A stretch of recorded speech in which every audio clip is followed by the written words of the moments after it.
Hi,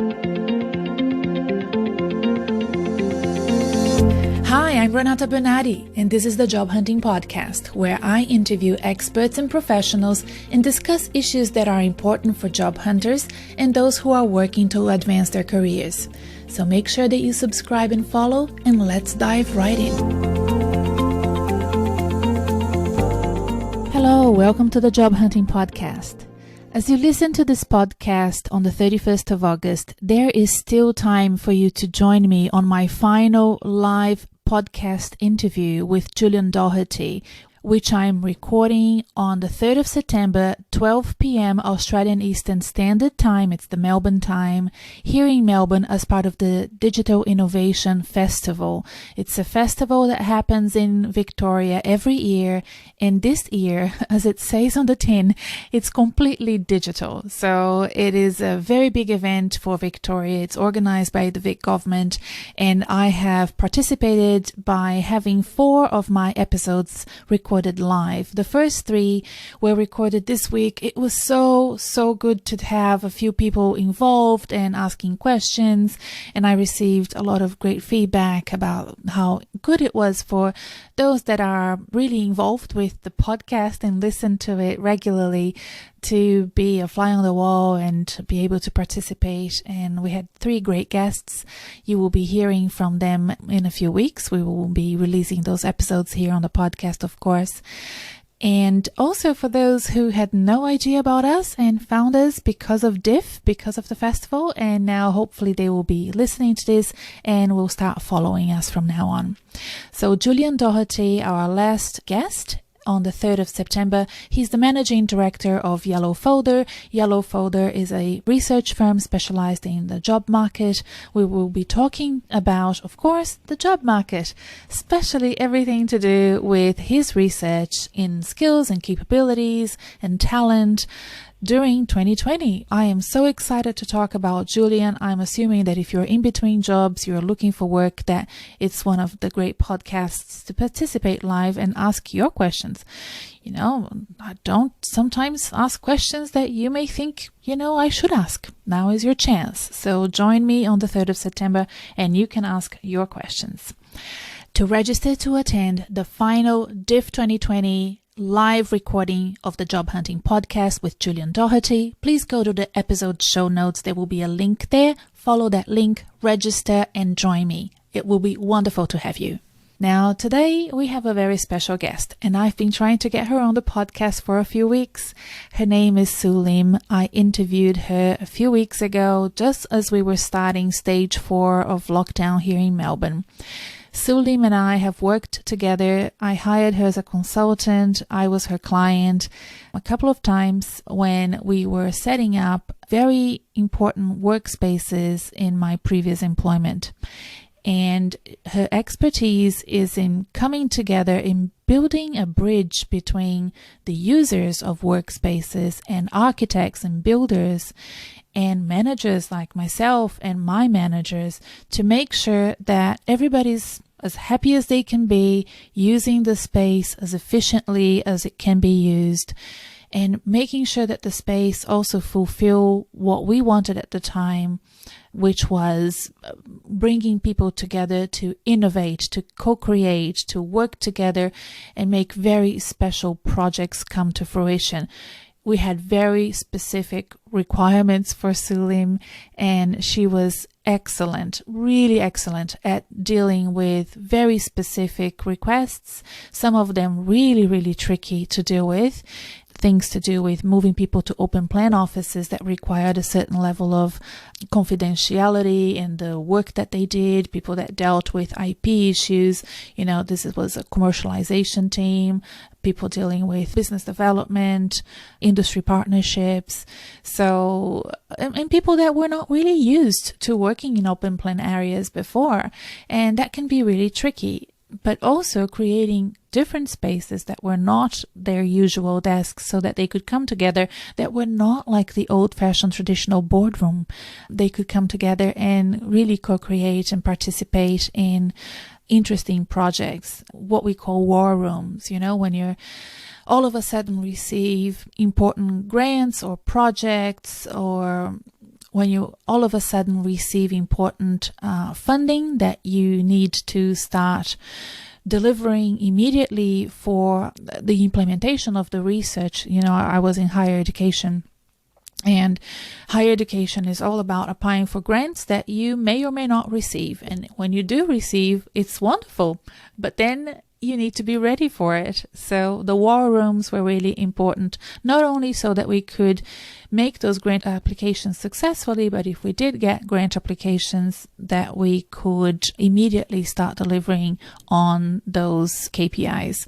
And, this is just a very small example of what you can do with good architecture, good design, good workspaces. Space is my rabbit hole. Anything to do with interior design, workspace, urban living, everything to do with urban planning, I love it. So I tend to spend a lot of time. This is it's a sidekick. It's a hobby. It's something that I enjoy reading about, and it takes away time that I don't have.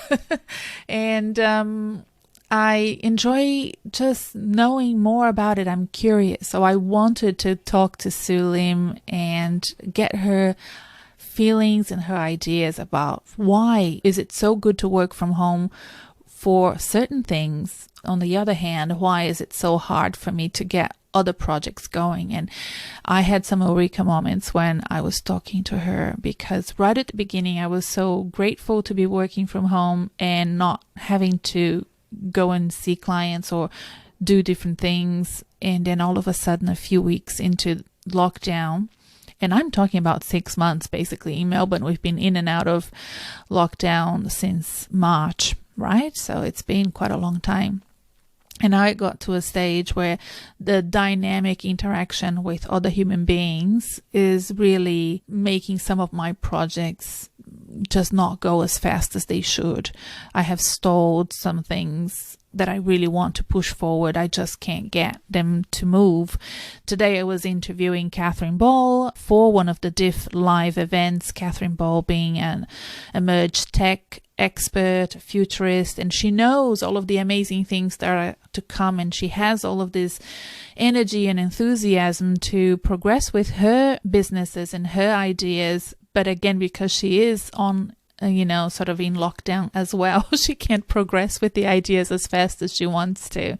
And not only because she can't fly and she can't move about as she often does, but because she doesn't have the right mindset, and that's impacting on her ability to be productive for some things and not others. So, it's really an interesting conversation that you are about to listen to with Su Lim. And basically the lesson that I learned from hearing from her, and I guess, watch out for those opportunities as you listen to us talking, is just make the most out of this opportunity. If you are in lockdown as I am, some people are, some people are not. But if you are, just use this time wisely. Don't try to swim against the current, swim with it. That's what I decided to do after talking to Su Lim. And then once I start having the opportunity to interact with others again, I might be able to progress with the other projects that really does require different parts of my brains to come together. I will now let you listen to the interview. You will see that I start by talking a lot about myself, and that's because I haven't seen Sue in a while, and she wanted to know what I've been up to. And I told her, okay, let's not talk until we are recording, and then I can tell you, and then other people might be interested as well, and then you tell me what you're doing. So sorry for being sort of the one that starts talking too much at the beginning. I don't usually do this, but it was needed for this podcast. Enjoy the interview, and I'll talk to you afterwards. Let's start by giving ourselves an update on where Yeah. So I left Monash. I was made redundant from my role at Monash, the role that we met, at the end of 2018. So I left and took some time out over Christmas to think about what I wanted to do next. And what happened was very quickly the phone rang with an opportunity to come in for a discussion about a CEO role. And I said, no. You're like, I'm tired. I said, no. As soon, sometimes you don't know what you want until an opportunity knocks at your door. Yep. And you're like, oh, I really can't go back to that. I don't want that. I want to have my own business. And then I knew. And once I knew, because it was that sliding door moment, I could have gone to a conversation, and I think it would have been a good conversation. Don't know what would have happened, but I could either get pumped for that or find a different path. And I just didn't feel it. I had no energy to go into an interview for that role. I didn't want it. And that's when I knew for sure that I wanted to have my own business. Yeah. I started a consulting business early 2019 called Pantala. And that was really to capture the sort of opportunities that were falling on my lap almost, because when people know you're available and you have a large network, and the economy is good, it's not COVID times, people say, oh, can you help me with this? And can you come in and do that? And that's what happened very early on. And that was really wonderful. And I'm so grateful for those connections that brought me in. Oh, that's great. But I started then doing the side project of developing what I think is career coaching at scale. Because career coaching is usually done one-on-one with senior executives that can afford to pay what is considered quite an expensive investment to have a career coach or a leadership coach. And I decided I wanted to scale it up and have a framework, which I've been using. So I've been coaching people for many years now. And I developed the framework, and I said, this framework lends itself well to be taught, not just using my personal time, but on like an online course format. So I created an online course. Oh, fantastic. I decided to create a podcast to promote myself outside of Melbourne, I didn't work here, but and even sort of Sydney, Australia in general, but I wanted to expand, and I think that online career coaching can be done wherever you are. And it's the other day I did a LinkedIn audit. So I have a service that I do where I go through someone's LinkedIn profile top to bottom, and I do an audit for them. And I did one for a lady in Zimbabwe, and I thought, oh, fantastic. And I have clients in Hong Kong. I have clients in Southeast Asia. I've had clients in America. I have... that's wonderful. I have the podcast, which you're on now, is in over 50 countries. That's fantastic. I know. Done. And then... Very exciting. It is super exciting. And then COVID happened. COVID is... kind of threw me out a bit in terms of my confidence to support right at the beginning. And then we did a series of podcasts about COVID right early on, how to prepare yourself for this disaster. What kind of disaster is this? And how to operate in a world where complexity and volatility and ambiguity and uncertainty is the new norm, and then how to prepare yourself for jobs of the future, and how to have personal agility. And we did a whole series with different guests on a whole bunch of topics. And now we're looking into the future, and I thought of you so many times, and I thought, I want to because we are working remotely. Yes, absolutely. Many of us, I have friends and colleagues and clients that are going in, well, they were, now Melbourne is in lockdown completely, but they were coming into a big firm, a big consulting firm, let's say once a week. And things are kind of being spread out. My husband's office has always been hot desks. Now it's not. And they're kind of redoing the office space in the CBD. So they have a location, they have a Docklands location, and I thought, who better to talk to than you? Thank you for thinking of me. Yes. Now tell me and everybody else about what you do. Okay. So I help organisations think about the future of their work and also how their workplace environment might support them to drive that future. Uh-huh. So that entails working with organisations to think about what they're trying to achieve from a business perspective or an organisational perspective, and then starting to look at, well, where are they now? Aligning their aspirations with a strategy that takes them forward into the future. So let me do a follow-up question. So because when I was your client, we worked together to create something new in an organization. Yes. It was a new department, and it required people to, be convinced that of the need of that department to exist, and also to be convinced to physically move into a new space that was going to be branded as that new department, and they were going to start working together. And I hired you to help me create that environment, that new office space, but also facilitate discussions that we then use to develop a better understanding of what they were feeling and how we could then steer towards a better culture as we developed the department further, right? I think the thing about physical space is that it's a really powerful way to think about organisational change, if you like. So we talk about it as a catalyst for change in behaviour at work. And the reason why I think it's powerful is that it's very physical and tangible and sort of symbolic of behaviour.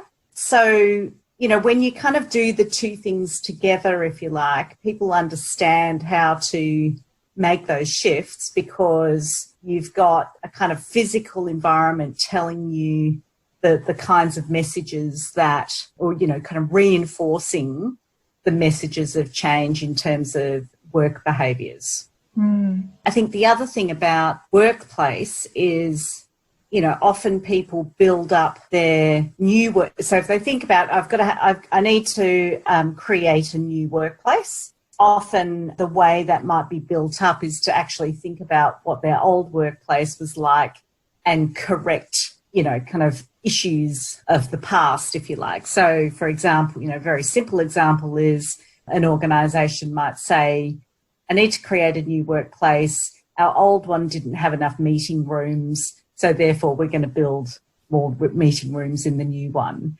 What the opportunity is to actually think forward as opposed to think about, what happened in the past. So looking back is always, a useful view to evaluate what has gone before. But I think if you start to look forward, given there's so many things shifting, you can start to think, all right, well, what are we actually trying to achieve? How do we need to behave in order to achieve it? And then what are the enablers to actually prompt that behaviour? And that can be a combination of physical or virtual spaces as well as kind of protocols and other kind of overlays. And so I think now more than ever, looking forward is really important, isn't it? Having the foresight and the vision to imagine how workplaces will be like and how people are going to be managed and how they're going to work together in projects and teams, even if they're remotely located. But also, the new physical locations of offices, how they're going to be designed. It's not like you can look back. I mean, you can, as you said, look back, but ideally you want to use the information that we've just accumulated in the past few months and have the foresight of looking at, workplaces of the future. That's why I wanted to talk to you. Absolutely. What are the trends and what can we expect to see when we go back to the office, let's say 12 months from now? Sure. Well, perhaps if we start in the kind of past and then go forward from there, if you think about the evolution of the workplace, it has been kind of moving through a progression, if you like, towards, I guess, in some ways where we are now, to this sort of extreme mobility and the ability to work remotely. So, if you think about, kind of the 1980s, where offices were still very much a kind of symbol of status and the big headquarters, they were very, caught up in prestige. And then into the 90s, where you had the kind of rise of the open plan and, a kind of keen sort of focus on cost saving and efficiency in business. And then, kind of moving forward in the 1990s, where technology started to really, enable a certain level of mobility, the rise of the laptops, etc., from a sort of previously a desktop environment. And then, in the last sort of 5 years, the rise of co-working and, real focus on well-being and community. So if you kind of think about technology enabling all of those sorts of shifts from the office being a real core space to, much more flexibility in more recent years.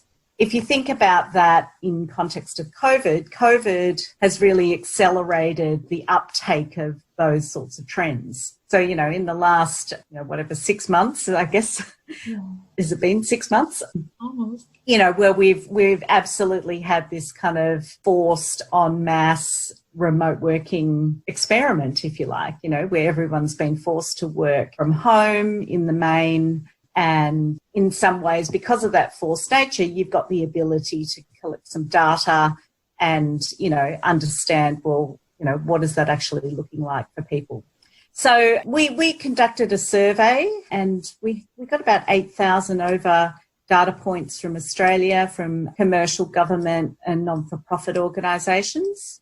So that's been really revealing. And I suppose in terms of the experience of the work from home, I think it's, resoundingly been positive, notwithstanding, obviously, there's a level of stress around the pandemic and, there's other individual stresses that have occurred for people working at home, such as homeschooling or, perhaps more difficult home environments, if you like. Mm-hmm. But generally, productivity from a perception perspective, has remained either the same or improved. People have found the experience to be reasonably positive. And what we're seeing is absolutely an increased desire and expectation for home working or remote working into the future. Now, that's not to say the office is going to disappear. So we've seen a few of those headlines about, our office is dead and all of those sorts of things. We absolutely don't believe they are because, at the end of the day, people are really missing that kind of community and interaction and social side of work. Not everybody can work from home and not everybody wants to work from home as well. Mm. We do see that, when things do open up, more going into the future, that you will get a different sort of balance, I mean, we're probably anticipating that interstate travel and international travel as a result will decrease. Platforms like Zoom and other sort of video conferencing have sort of come into their own, I suppose. And people are starting to understand that, they can be useful, perhaps not to replace every kind of interaction for sure, but certainly for some, So we're thinking that perhaps the frequency of face-to-face interactions might decrease, but certainly not to zero. People human, they need that human contact as well. I keep thinking about the new office space, or I don't even say office space anymore, the new corporate space and what it would look like, when I have nothing else to do. I've always been a very visual person. I don't know if you know this. I try to do architecture That was Oh, wow. yeah, I wanted to do architecture, but I couldn't afford it. Can you believe it? That's how poor I was. Back in the day, it was an expensive degree, and I got in, but I had to move, blah, blah, blah. Ended up not doing it. Did civil engineering instead. That was a big mistake. Oh, okay. Big mistake. It's not the same. People, if you're curious, don't do civil engineering thinking it's similar to architecture. But I have this idea where you would go into a corporate office for special events and occasions, for fortnightly or monthly powwows, where it would be important to see people face to face still and have that physicality of not only meeting people, but possibly also seeing a sketch or a document or a blueprint or something of a physical nature. If you're, let's say in construction and you need to see how a building will turn out, and you have that the group interaction and the ideation that comes from being in the same room is still very important. But I imagine, as I have seen, it's not new, I've seen in some corporations a big screen on the side, where people from countries, usually this was done for country or different subsidiaries. So if you were in San Francisco, but you had an office in Houston and an office in Beijing, people could join that powwow. And it was a very big screen so that lots of different people in different countries could join and observe or interact. So I imagine that could be a possibility as well. And ironically, and I won't say the name of this organization that had this amazing big screen, even though it had all this high-tech screen and opportunity of interacting with colleagues from all over the world, the presentations that they did had to be paper presentations with something very much like this. No PowerPoints were allowed. And I thought that was really interesting, and that there was all of this research behind it, to kind of slow down your brain, to make you think, to make you do succinct presentations. You probably are aware of this, rather than do 20 slides and so on. So it was kind of that combination of old school, new school, right? Wharton. There's something about that tactileness of, drawing or writing or, kind of thinking aloud on paper. I think that's interesting. Yes. I visited Wharton Business School many years ago. I'm not sure if it's still the same, but they had blackboards, like blackboards. The dean at the time, and these were brand new classrooms with absolutely super high-tech technology wired in, built in blackboards that would go up and down, the really traditional. Wow. And it was to give that sense that you are in an Ivy League business school. This is tradition, but we have all the high-tech we need to talk to our colleagues in other, Wharton has some other areas. I think it has a San Francisco base and some Asia schools as well. And they were all recorded and all of that. So they had all of that, but they would still do the blackboard. And I thought that was brilliant. But one of the things that I wanted to ask you, well, let's start with that. Do you see those new office spaces having that transition to more of a collaborative work environment rather than hot desking? So if we start to kind of think about work activities, you can kind of think about sort of routine or static activities versus more unplanned or dynamic activities, if you like. And, what we're seeing is the routine and static kinds of activities, whether they are independent or collaborative, can be performed anywhere, So it's established routines, it's kind of individual focus, it's regular coordination, group check-in, the sort of general planned, regular types of things. And in fact, with our survey, we've kind of discovered that a lot of people were surprised at, how productive they were able to be at home But, when they're thinking about productivity, they're also thinking about, their tasks, if you like. But the other sorts of activities in the dynamic space, both independent and collaborative, can be better enabled by kind of physical space. So it's that thing around serendipity or, kind of bump factor, or it's learning opportunities, overhearing someone do something or say something, and that's particularly important for graduates, I think, their ability to get that sort of tacit knowledge, get that instant mentoring from just, observing or, participating in ad hoc activities. But then, to your point before, the kind of creative and complex collaborations, the cross-fertilization required, to solve the kind of big, wicked problems of the world, the kind of fast, speed of decision-making, those kinds of activities also, I think, that physical coming together has an enormous part to play. And I think, they're the sorts of activities that are going to be absolutely needed in our future. You were talking about volatile, uncertain, ambiguous before. And it's those kinds of challenges that we're going to need, they can't be solved on your own, in your bedroom.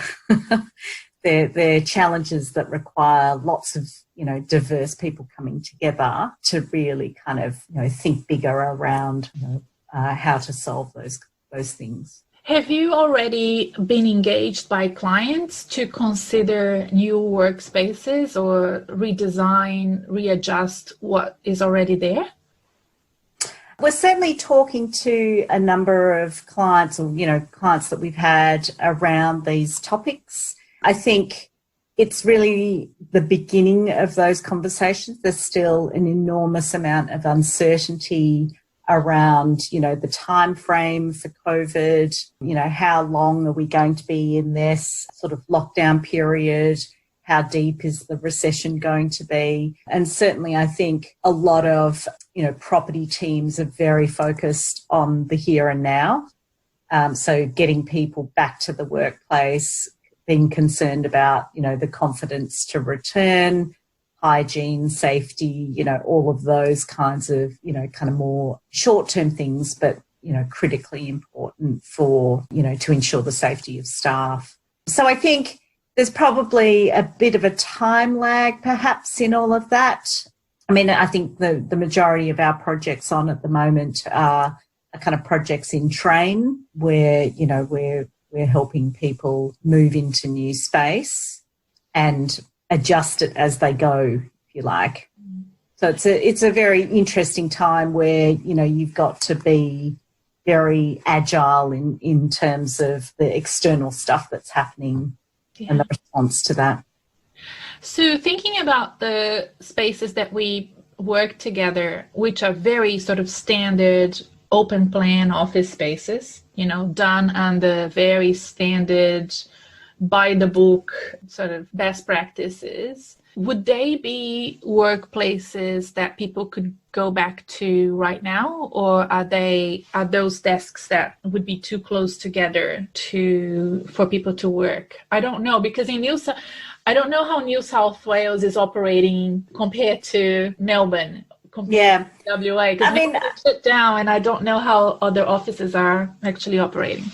Yeah, I think most workplaces in Australia are not so dense in terms of the, safe work guidelines. There may be some, instances where you might need to, close off spaces or certainly have less people in meeting rooms and things like that in order to meet those guidelines.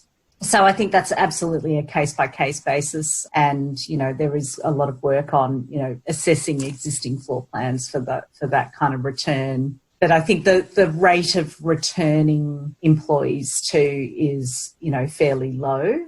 I think one of the things that's certainly happening from contact tracing perspective is that people are being allocated desks for a certain period of time. either on a booking system or, just so that people know where they are. And there's not a huge amount of mobility, obviously, within an office at the moment because of the protocols, hygiene protocols. So I think that we're in a sort of a bit of a false situation at the moment.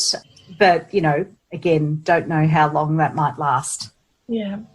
And if you are an employee and what are the things you should be looking at if you're concerned about your workplace? So people don't want to be, overly critical, but they also need to protect their own health and safety, right?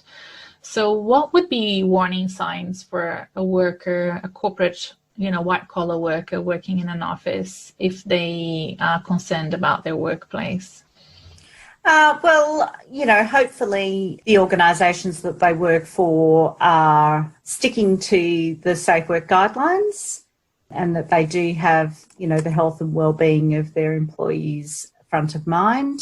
I think the things to watch out for perhaps is it's probably less about the workplace itself, because I think most workplaces, as long as you're not moving a lot around and you're keeping to all of the various protocols like physical distancing, etc. So if you're doing that in the workplace, then you're probably fine. I think the tricky things are about getting to the workplace. Yes. So, it's all of the kind of public transport concerns perhaps, and then getting people in lifts up to buildings. So it's the kind of public area piece. But that's all about there are already protocols in place for physical distancing, for, clear regulations around the number of people you can have in a space, all of those things. And then, of course, the other overlay is the, washing hands, sanitizer, that sort of stuff, which I think, it's been fairly established now, from a community and personal perspective. So I think, all of those things, in play, which we've been doing for some time now. So if people are at home and they're struggling to find the energy, motivation to do not the static activities that you mentioned before, I'm with you there that it's easy to be very productive doing your laundry list of little things to do. But when it comes to starting a new project or getting the creativity and innovation that you need to kickstart, something quite new, it's hard to do it when you're alone in the house, isn't it? Yeah. Have you thought of that? And can you give some tips and ideas for those of us who are stuck at home and finding it hard to get that productivity going?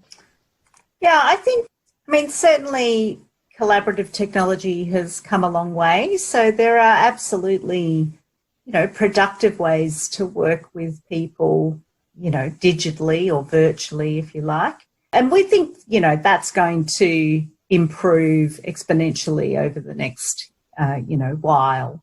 So I think, when we began the lockdown journey, even the fact that Zoom is now a household name, it's Zoom is a verb. It's a verb. Yeah, exactly.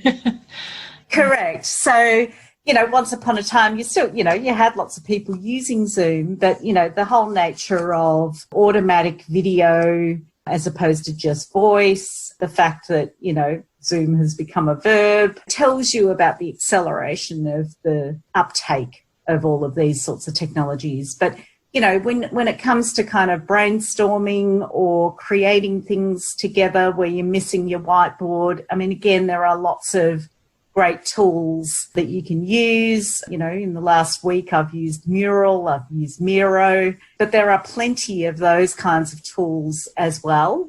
And I think, organisations that develop those kinds of tools are accelerating that development as well. So, even if you just think about, the continuous upgrades in Teams and Zoom, just in the last kind of 3 months, I think, that's obviously great opportunity for technology development. So is that part of your consulting work as well, to support companies with that physical space, but also consider remote work and how they're leading and managing remotely? Yeah, absolutely. I mean, we think the future is going to absolutely be that blended workplace. So not just thinking about, your offices in building, or not thinking about your workplace as that building with your organisation's sign on the top of it. I think the other thing that's going to come out of this is organisations demanding flexibility in their property leases because, signing up for a 10-year lease in this kind of climate is very difficult. You don't know whether you're going to grow or shrink or, what your workforce might look like or even what your product offering might look like at this point in time. So I think the nature of flexibility and all that entails is going to be really important. We think that there's going to be a demand for a real mix of, obviously a component of that sort of headquartered office, which really deals with that expression of culture and brand reinforcement and all of those kinds of things, the centre of activity for that organisation. But also you might get, kind of flexible satellite offices that are a little bit more short term. You might have on-demand space that you can just kind of jump into if you need a quick space. I suppose, co-working type spaces or, Dexus has a product called Dexus Place, for example, that can, fulfill those kinds of on-demand needs. And then, of course, the at-home or remote types of spaces that I think people will want to work in some of the time. You thought about that as a kind of ecosystem of different kinds of spaces, all underpinned by a consistency of experience and the technology that connects all of those, then the outcome is this sort of blended workplace environment. And we think that that's going to meet the objectives from a sort of organisation, agility and resilience perspective. It's going to meet the needs of employees around their own preferences and well-being. I love that. Do you think that allows employees to be based in rural areas, overseas, interstate? Do you see that as a possibility? Yesterday, I spoke to a potential client, and she's in regional New South Wales. And previously, she worked with a very high-profile organization based in a major metropolitan area. And she moved to regional New South Wales before COVID. Mm-hmm. And I said, "Oh, you're trend-setting." Yeah, absolutely. But she is having trouble finding work. That's why she contacted me. But my advice to her was to stick to her plan. I think that there is a potential there for her to find opportunities locally, but possibly also locally as well. I hope so. I mean, I think for organisations, obviously that absolutely opens up your talent pool. So if you're looking for the best talent, you're not just looking in the city that you're operating in. So, ideally, I mean, that's certainly a dream I have, to operate in a, predominantly remote way so that you can travel or you can, move around and almost be nomadic and still be plugged into a sort of central community of people that you work with. I'll be frank, this is the reason why I decided to open my own business, because at the time, a year and a bit ago, I didn't think it was possible to have a corporate job and work remotely. And I have family overseas and my parents are getting older. And I thought, I need to have my own business, otherwise I won't be able to support them. And I opened my business so that I could work from their home or from my home or and so on. So Absolutely. Yeah. But now, thinking about it, maybe I stepped out of the corporate world too soon, because there could be an opportunity for corporate professionals to remain in the corporate sector and have work flexibility as I want to have. Yeah. Well, I think, more and more people do want that kind of flexibility. I think, perhaps it's also a lot related to life stage. So, you definitely see a desire of graduates, wanting to come together physically, to learn, to connect, to absolutely immerse themselves with the community. But, I think as people, and I am generalising, of course, but, as people get older, perhaps they've got other concerns, children, older parents, other things that they want to explore, then, the nature of flexibility is certainly powerful. I think that's also, very true for women, not that I necessarily want to get into the gender debate, but I think the nature of beginning a job and kind of climbing the corporate ladder and having a job for life, is very rare these days. That's right.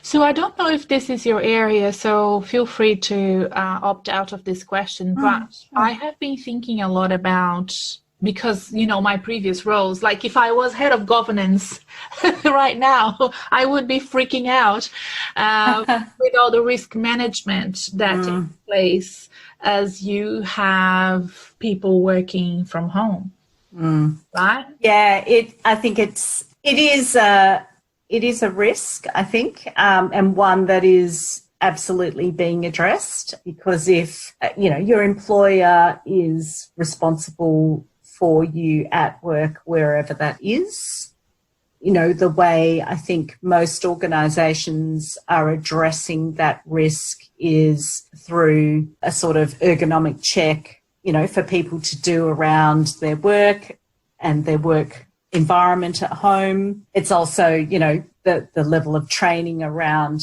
how to operate in an ergonomic manner, organisations providing the correct technology and potentially furniture or some kind of allowance. So I think organisations are kind of doing everything they can to ensure that there's safety and the safety protocols are met.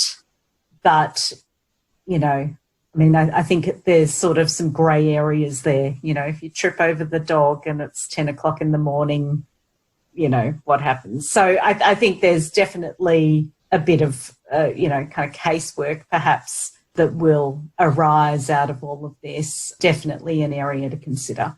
Yeah.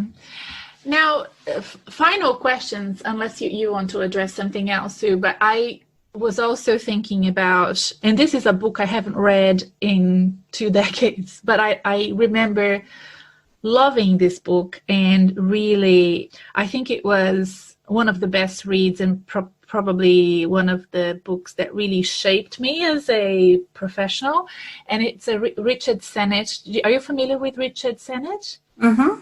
He's a sociologist, but really interested in planning and architecture. And he wrote a book in the 70s, I think it was. And I'm trying to remember the exact title because I read it in Portuguese. And it's, I think, The Fall of the Private Man. Fall of the Private Man. Are you typing to find out? Yeah, I am. And I have tried. Okay, The Fall of Public Man. The Fall of the Public Man. But it's really this idea that you don't have, it's about public life and private life, but also this idea of the disintegration of public space. And I remember little bits of the book, how you would go to a new build, and it was a park, and the communal areas were really not about building a community. So the benches would be facing away from each other around the tree, so you actually don't get to see anything else. And, shopping malls becoming places of shopping and sale and not really. And not community. Not community. You can hardly find a place to sit anywhere. I was at Southland yesterday because it was the day before lockdown. Wednesday, day before lockdown, trying to organize a few things with Telstra, and they have to make you wait outside. You can't wait inside anymore. Guess what? No place to sit. No. I had to wait for 45 minutes.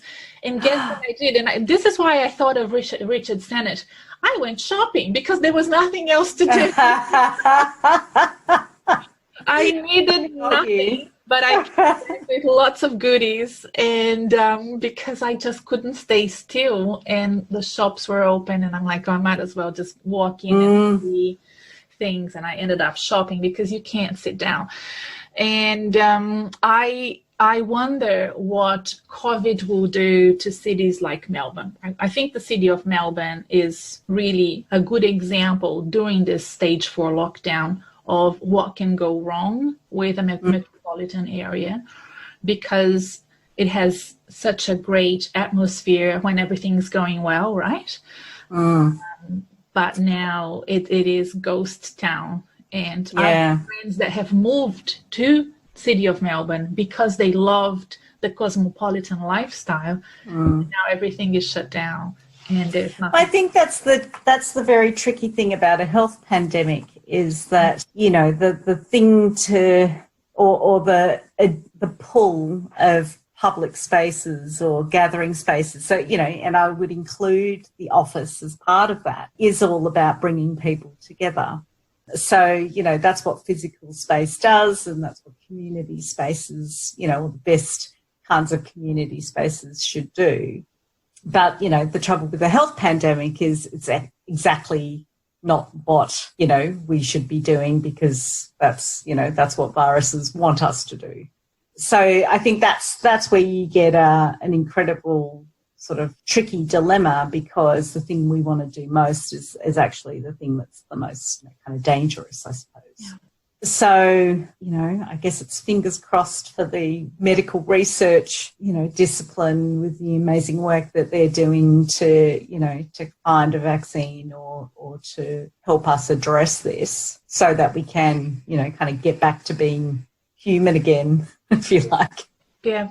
So basically not back to the old normal, but back to being human is what we should aim for, because humanity requires socialization, and we will miss that if we don't have it. We need to find ways of having the technology blend with the face-to-face physical interaction, as you mentioned before. I like that word, the blended interactions is important. Yeah. What's keeping you awake at night that worries you about the workplace and the type of work that you do? I think, the missed opportunity, perhaps, so if I thought about that from a professional perspective, one of the risks perhaps is that people are so keen to return that they don't use this as an opportunity to rethink. And then I guess the other sort of massive risk is the depth of a economic downturn, the depth of a recession, resulting in a spotlight on cost savings predominantly at the expense of people. Yeah. Good one, Sue. Anything else you'd like to share with the podcast listeners before we close shop? Only to say stay well and stay safe. Thank you. I hope you enjoyed the chat with Su Lim. I will have in the episode show notes the Richard Sennett link to his book. I think it's a great read. If you're interested, there are several other books from Richard Sennett that you might enjoy reading as well, but this one in particular is a great one. And if you Google his name, you will find lots of, as I did after the podcast, you will find lots of articles of Sennett's recent conversations and thoughts and ideas about urban living and urban planning post-COVID. So he's been quite active talking about it recently. good for him, and it might give you some further ideas as well. I hope you've been well. If you're in between jobs, I think that this is a great conversation that you've just listened to prepare yourself for your upcoming job as you walk into an office space that looks potentially different from what it did, let's say, end of last year, if you've been out of work for some time. I will also include in my newsletter this week some articles that I have been reading, as I said before, about how, offices of the future will look like, the potential changes to workplaces and arrangements and opportunities for you to work remotely and negotiate as you are walking into new jobs. Negotiate so that you can continue to work from home if that's what you want. And so if you have subscribed to my newsletter, check your inbox. If you haven't subscribed to my newsletter yet, what are you waiting for? Please do. There will be a link for you to subscribe on the episode show notes.